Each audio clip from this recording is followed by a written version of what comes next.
new polling from Gallup. The president's approval rating at 40%, Mika, essentially the same as back in February. But well, that's surprising. His numbers are sinking in some key areas. 45 is coming off that rabbit.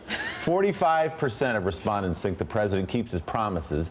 That's down 17 points. I feel like I'm being silenced. In just 2 months. 52% say he's a strong and decisive leader, a drop of 7 points. 46% say he can bring about the changes the country needs. That's down 7 points as well. And only 36%. Boy, holes are being cut right in the middle of that support, Willie. 36% say he's honest and trustworthy, down 6 points. 42% say he cares about people like you. That's down 4. And 41% believe, Mika, he can manage the government effectively. Okay. That's not good. At the same time, a Pew Research poll finds the president's job approval hovering around 39%. That's well below the popularity of his predecessors at similar points in their presidency. Since Ronald Reagan in 1981, only Bill Clinton had an approval rating below a majority at 49%, but he had a relatively low disapproval number compared to Trump's 54%.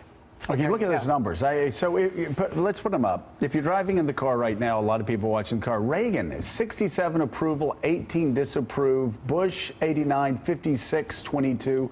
Clinton 49, 29. Bush 55, 27. Obama 61, 26.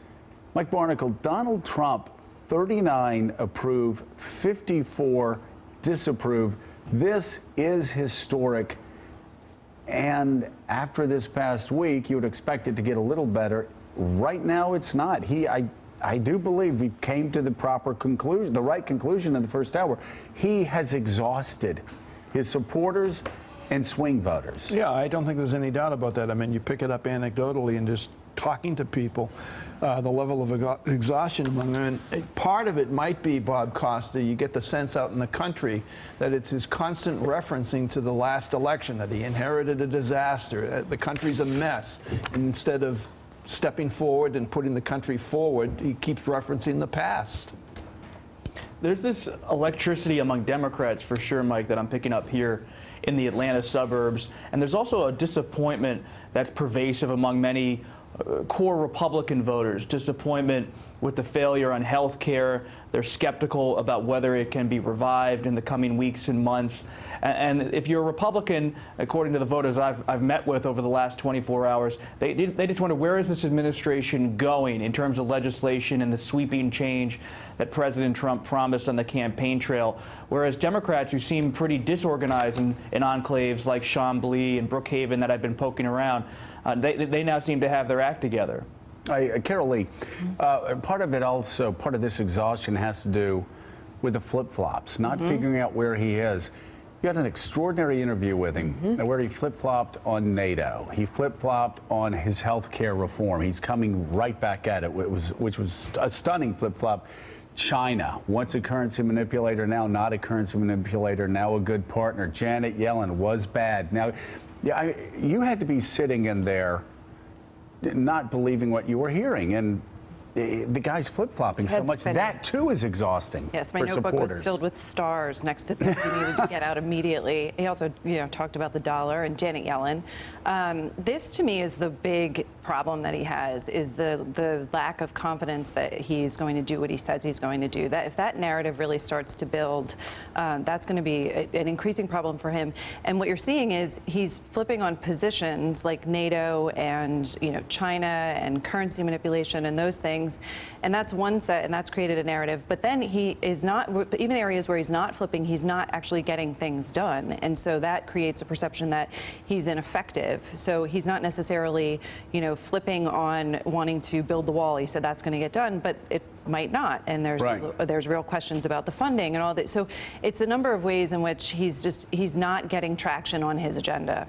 Bob Costa, Republicans elected in '94 had a North Star that they followed, and everything led to a balanced budget. Watergate class in '74, everything led to government reform. That's what it was about. Republicans have taken over Washington, D.C. on one promise, and that is repealing Obamacare. It wasn't repealing and replacing, it was just repealing Obamacare. And here we are, they failed again. How much is that impacting voters?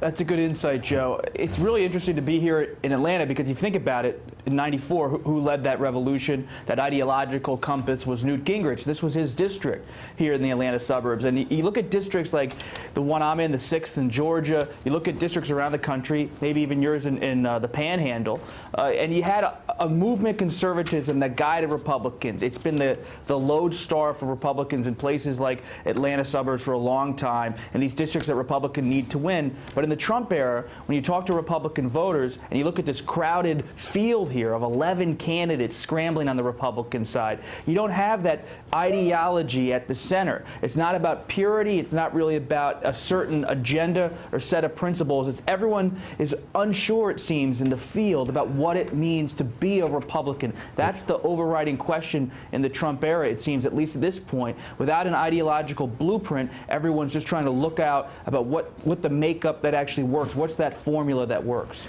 Thanks for checking out MSNBC on YouTube, and make sure you subscribe to stay up to date on the day's biggest stories. And you can click on any of the videos around us to watch more from Morning Joe and MSNBC. Thanks so much for watching.